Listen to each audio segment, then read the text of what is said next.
జగన్ కు strong counter.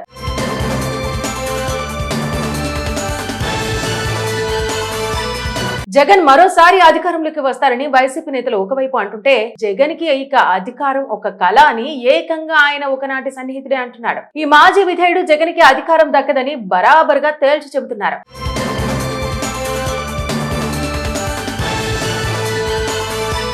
Jagan వైఖరి మార్చుకోవాలని మరోసారి ఆయన సూచిస్తూనే జగన్ మీద వేయాల్సిన సిటైర్లు వేశారు. జగన్ అధికారంలోకి రావాలంటే రెండు జరగాలని రాజకీయ వ్యూహకర్త కూడా అయిన విజయసాయిరెడ్డి అంటున్నారు. ఒకటి, జగన్ తన చుట్టూ ఉన్న కోటరీని తెంచుకొని బయటపడాలని విజయసాయిరెడ్డి చెబుతున్నారు. అంతేకాదు, కూటమి చీలిపోతేనే జగన్ కి అధికారం దక్కుతుందని అంటున్నారు. ఒకటి, జగన్ చేతిలో ఉండొచ్చు, ఆయన కోటరీని పక్కన పెట్టి బయటకు రావచ్చు, కానీ కూటమిని విడగొట్టడం అనేది ఆయన చేతిలో లేదు, వారికి వారే విడిపోవాలి, అది జరిగే పని కాదని ఇప్పటికే కూటమిలోని 3 పార్టీలు స్పష్టంగా చెప్పేశాయి. సో అందుకే జగన్ కి మళ్లీ అధికారం దక్కదని విజయసాయిరెడ్డి చెబుతున్నారు. జగన్ రానున్న కాలంలో ఎన్ని పాదయాత్రలు చేసినా ఫలితం ఉండదని విజయసాయిరెడ్డి చెప్పారు. ఆయన తన తీరు మార్చుకోవాలని అన్నారు. రాజకీయ ప్రణాళికలను రూపొందించుకోవాలని, ఒక విధానం ప్రకారం ముందుకు సాగాలని ఒకనాటి మాజీ విధేయుడు విజయసాయిరెడ్డి సూచించారు. ఇక విజయసాయిరెడ్డి జగన్ విషయంలో మరో మాట అన్నారు. తాను ఏ రోజు జగన్ ని విమర్శించలేదని చెబుతూనే జగన్ మాత్రం తనను విమర్శించారని కాస్త ఆగ్రహంగానే చెప్పారు. తాను ప్రలోభాలకు లొంగి పదవికి రాజీనామా చేశారని జగన్ అన్నారని, దానిని ఆయన వెనక్కి తీసుకోవాలని విజయసాయిరెడ్డి గట్టిగా కోరారు. తాను ఎవరి దగ్గర ఒక పైసా చేయి చాచి తీసుకోలేదని అన్నారు. తాను పార్టీ కోసం నిబద్ధతతో పనిచేశారని అన్నారు. తానే కనుక ప్రలోభాలకు లొంగితే 1,00,000 కోట్లు సంపాదించేవాడనంటూ ఆయన అన్నారు. ఇది నిజమని అన్నారు. తాను జగన్ కి పాలేరుగా పనిచేస్తూ వచ్చానని పేర్కొన్నారు. తాను జగన్ ఏ పని చెప్పినా చిత్తశుద్ధితో చేశానని చెప్పుకొచ్చారు. తాను చంద్రబాబుని విమర్శించే విషయంలో ఎందాకైనా వెళ్లానని, అది తనకు ఉన్న విధేయత అని చెప్పారు. ఆయన మండిపడ్డారు. ఇక తన చుట్టూ ఉన్న కోటరీ మాటలు విని జగన్ ఇదంతా చేశారని అన్నారు. ఈ రోజుకి పందికొక్కుల్లా జగన్ చుట్టూ కోటరీ నేతలు ఉన్నారని ఆయన మండిపడ్డారు. జగన్ వారిని అలా చూస్తూ ఉన్నారని విజయసాయిరెడ్డి అన్నారు. లిక్కర్ స్కామ్ విషయంలో తనకు సంబంధం లేదని ఈడీ ముందే చెప్పానని ఆయన అన్నారు. ఎవరికీ సంబంధం ఉందో వారి విషయం కూడా ఈడీకి వివరాలిచ్చారని అన్నారు. తాను చెప్పిన వాటిని కొన్ని ఈడీ అధికారులు రికార్డు చేసుకున్నారని ఆయన చెప్పారు. ప్రాంతీయ పార్టీల్లో నెంబర్ 2 ఎవరు ఉండరని, తాను నెంబర్ 2 వైసీపీలో కానని విజయసాయిరెడ్డి చెప్పుకొచ్చారు. ప్రాంతీయ పార్టీలలో నెంబర్ 2 ఎవరు ఉండరని, తాను నెంబర్ 2 వైసీపీలో కానని కూడా విజయసాయిరెడ్డి చెప్పారు. తనను విమర్శిస్తున్న జగన్, అలాగే తనను ఇబ్బంది పెడుతున్న చంద్రబాబుల విషయంలో తాను తట్టుకుని ముందుకు సాగాలంటే ఖచ్చితంగా రాజకీయాల్లోకి రావాలని, తాను వస్తానని విజయసాయిరెడ్డి స్పష్టం చేశారు. అయితే ఏ పార్టీ నుంచి అన్నది త్వరలోనే చెబుతానని ఆయన పేర్కొన్నారు. అది జనసేనానా లేక బీజేపీనా ఏది అన్నది పూర్తి వివరాలు అప్పుడే ఇస్తానని విజయసాయిరెడ్డి చెప్పడం విశేషం. ఇక 15 ఏళ్ల పాటు వైసీపీలో తాను పనిచేశాను, కానీ చివరికి జగన్ ఈ విధంగా తనకు కానుక ఇచ్చారంటూ ఆయన ఆవేదన వ్యక్తం చేశారు. జగన్ కు స్ట్రాంగ్ కౌంటర్.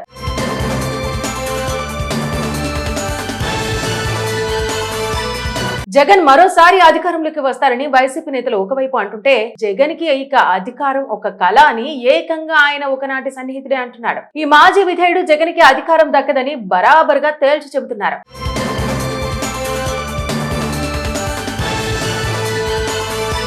జగన్ వైఖరి మార్చుకోవాలని మరోసారి ఆయన సూచిస్తూనే జగన్ మీద వేయాల్సిన సిటైర్లు వేశారు. జగన్ అధికారంలోకి రావాలంటే రెండు జరగాలని రాజకీయ వ్యూహకర్త కూడా అయిన విజయసాయిరెడ్డి అంటున్నారు.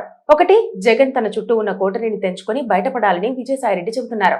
అంతేకాదు, కూటమి చీలిపోతేనే జగన్ కి అధికారం దక్కుతుందని అంటున్నారు. ఒకటి, జగన్ చేతిలో ఉండొచ్చు, ఆయన కోటరీని పక్కన పెట్టి బయటకు రావచ్చు, కానీ కూటమిని విడగొట్టడం అనేది ఆయన చేతిలో లేదు, వారికి వారే విడిపోవాలి, అది జరిగే పని కాదని ఇప్పటికే కూటమిలోని 3 పార్టీలు స్పష్టంగా చెప్పేశాయి. సో అందుకే జగన్ కి మళ్లీ అధికారం దక్కదని విజయసాయిరెడ్డి చెబుతున్నారు. జగన్ రానున్న కాలంలో ఎన్ని పాదయాత్రలు చేసినా ఫలితం ఉండదని విజయసాయిరెడ్డి చెప్పారు. ఆయన తన తీరు మార్చుకోవాలని అన్నారు. రాజకీయ ప్రణాళికలను రూపొందించుకోవాలని, ఒక విధానం ప్రకారం ముందుకు సాగాలని ఒకనాటి మాజీ విధేయుడు విజయసాయిరెడ్డి సూచించారు.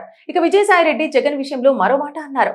తాను ఏ రోజు జగన్ ని విమర్శించలేదని చెబుతూనే జగన్ మాత్రం తనను విమర్శించారని కాస్త ఆగ్రహంగానే చెప్పారు. తాను ప్రలోభాలకు లొంగి పదవికి రాజీనామా చేశారని జగన్ అన్నారని, దానిని ఆయన వెనక్కి తీసుకోవాలని విజయసాయిరెడ్డి గట్టిగా కోరారు.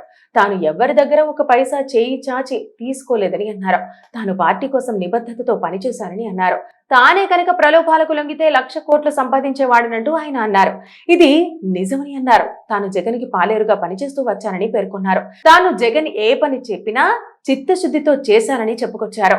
తాను చంద్రబాబుని విమర్శించే విషయంలో ఎందాకైనా వెళ్లానని, అది తనకు ఉన్న విధేయత అని చెప్పారు. ఆయన మండిపడ్డారు. ఇక తన చుట్టూ ఉన్న కోటరి మాటలు విని జగన్ ఇదంతా చేశారని అన్నారు. ఈ రోజుకి పందికొక్కుల్లా జగన్ చుట్టూ కోటరి నేతలు ఉన్నారని ఆయన మండిపడ్డారు. జగన్ వారిని అలా చూస్తూ ఉన్నారని విజయసాయిరెడ్డి అన్నారు. లిక్కర్ స్కామ్ విషయంలో తనకు సంబంధం లేదని ఈడీ ముందే చెప్పానని ఆయన అన్నారు. ఎవరికి సంబంధం ఉందో వారి విషయం కూడా ఈడీకి వివరాలు ఇచ్చారని అన్నారు. తాను చెప్పిన మాటని కొన్ని ఈడీ అధికారులు రికార్డు చేసుకున్నారని ఆయన చెప్పారు. ప్రాంతీయ పార్టీల్లో నెంబర్ 2 ఎవరు ఉండరని, తాను నెంబర్ 2 వైసీపీలో కానని విజయసాయిరెడ్డి చెప్పుకొచ్చారు. ప్రాంతీయ పార్టీల్లో నెంబర్ 2 ఎవరు ఉండరని, తాను నెంబర్ 2 వైసీపీలో కానని కూడా విజయసాయిరెడ్డి చెప్పారు.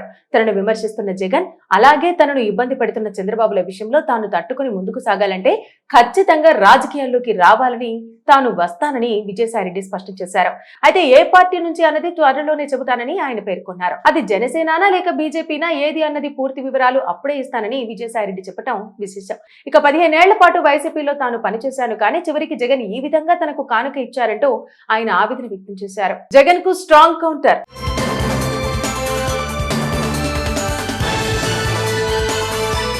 జగన్ మరోసారి అధికారంలోకి వస్తారని వైసీపీ నేతలు ఒకవైపు అంటుంటే, జగన్ కి ఇక అధికారం ఒక కళ అని ఏకంగా ఆయన ఒకనాటి సన్నిహితుడే అంటున్నాడు. ఈ మాజీ విధేయుడు జగన్ కి అధికారం దక్కదని బరాబర్గా తేల్చి చెబుతున్నారు.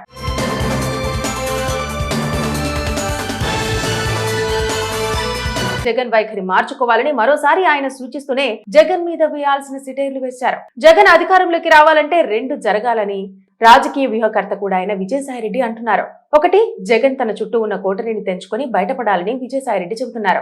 అంతేకాదు, కూటమి చీలిపోతేనే జగన్ కి అధికారం దక్కుతుందని అంటున్నారు. ఒకటి, జగన్ చేతిలో ఉండొచ్చు, ఆయన కోటరీని పక్కన పెట్టి బయటకు రావచ్చు, కానీ కూటమిని విడగొట్టడం అన్నది ఆయన చేతిలో లేదు, వారికి వారే విడిపోవాలి, అది జరిగే పని కాదని ఇప్పటికే కూటమిలోని 3 పార్టీలు స్పష్టంగా చెప్పేశాయి. సో అందుకే జగన్ కి మళ్లీ అధికారం దక్కదని విజయసాయిరెడ్డి చెబుతున్నారు. జగన్ రానున్న కాలంలో ఎన్ని పాదయాత్రలు చేసినా ఫలితం ఉండదని విజయసాయిరెడ్డి చెప్పారు. ఆయన తన తీరు మార్చుకోవాలని అన్నారు. రాజకీయ ప్రణాళికలను రూపొందించుకోవాలని, ఒక విధానం ప్రకారం ముందుకు సాగాలని ఒకనాటి మాజీ విధేయుడు విజయసాయిరెడ్డి సూచించారు. ఇక విజయసాయిరెడ్డి జగన్ విషయంలో మరో మాట అన్నారు. తాను ఏ రోజు జగన్ ని విమర్శించలేదని చెబుతూనే జగన్ మాత్రం తనను విమర్శించారని కాస్త ఆగ్రహంగానే చెప్పారు. తాను ప్రలోభాలకు లొంగి పదవికి రాజీనామా చేశారని జగన్ అన్నారని, దానిని ఆయన వెనక్కి తీసుకోవాలని విజయసాయిరెడ్డి గట్టిగా కోరారు. తాను ఎవరి దగ్గర ఒక పైసా చేయి చాచి తీసుకోలేదని అన్నారు. తాను పార్టీ కోసం నిబద్ధతతో పనిచేశారని అన్నారు. తానే కనుక ప్రలోభాలకు లొంగితే 1,00,000 కోట్లు సంపాదించేవాడనంటూ ఆయన అన్నారు. ఇది నిజమని అన్నారు. తాను జగన్ కి పాలేరుగా పనిచేస్తూ వచ్చానని పేర్కొన్నారు. తాను జగన్ ఏ పని చెప్పినా చిత్తశుద్ధితో చేశానని చెప్పుకొచ్చారు. తాను చంద్రబాబుని విమర్శించే విషయంలో ఎందాకైనా వెళ్లానని, అది తనకు ఉన్న విధేయత అని చెప్పారు. ఆయన మండిపడ్డారు. ఇక తన చుట్టూ ఉన్న కోటరి మాటలు విని జగన్ ఇదంతా చేశారని అన్నారు. ఈ రోజుకి పందికొక్కుల్లా జగన్ చుట్టూ కోటరి నేతలు ఉన్నారని ఆయన మండిపడ్డారు. జగన్ వారిని అలా చూస్తూ ఉన్నారని విజయసాయిరెడ్డి అన్నారు. లిక్కర్ స్కామ్ విషయంలో తనకు సంబంధం లేదని ఈడీ ముందే చెప్పానని ఆయన అన్నారు. ఎవరికి సంబంధం ఉందో వారి విషయం కూడా ఈడీకి వివరాలు ఇచ్చారని అన్నారు. తాను చెప్పిన మాటని కొన్ని ఈడీ అధికారులు రికార్డు చేసుకున్నారని ఆయన చెప్పారు. ప్రాంతీయ పార్టీల్లో నెంబర్ 2 ఎవరు ఉండరని, తాను నెంబర్ 2 వైసీపీలో కానని విజయసాయిరెడ్డి చెప్పుకొచ్చారు. ప్రాంతీయ పార్టీల్లో నెంబర్ 2 ఎవరు ఉండరని, తాను నెంబర్ 2 వైసీపీలో కానని కూడా విజయసాయిరెడ్డి చెప్పారు. తనను విమర్శిస్తున్న జగన్, అలాగే తనను ఇబ్బంది పెడుతున్న చంద్రబాబుల విషయంలో తాను తట్టుకుని ముందుకు సాగాలంటే ఖచ్చితంగా రాజకీయాల్లోకి రావాలని, తాను వస్తానని విజయసాయిరెడ్డి స్పష్టం చేశారు. అయితే ఏ పార్టీ నుంచి అన్నది త్వరలోనే చెబుతానని ఆయన పేర్కొన్నారు. అది జనసేనానా లేక బీజేపీనా ఏది అన్నది పూర్తి వివరాలు అప్పుడే ఇస్తానని విజయసాయిరెడ్డి చెప్పడం విశేషం. ఇక 15 ఏళ్ల పాటు వైసీపీలో తాను పనిచేశాను, కానీ చివరికి జగన్ ఈ విధంగా తనకు కానుక ఇచ్చారంటూ ఆయన ఆవేదన వ్యక్తం చేశారు.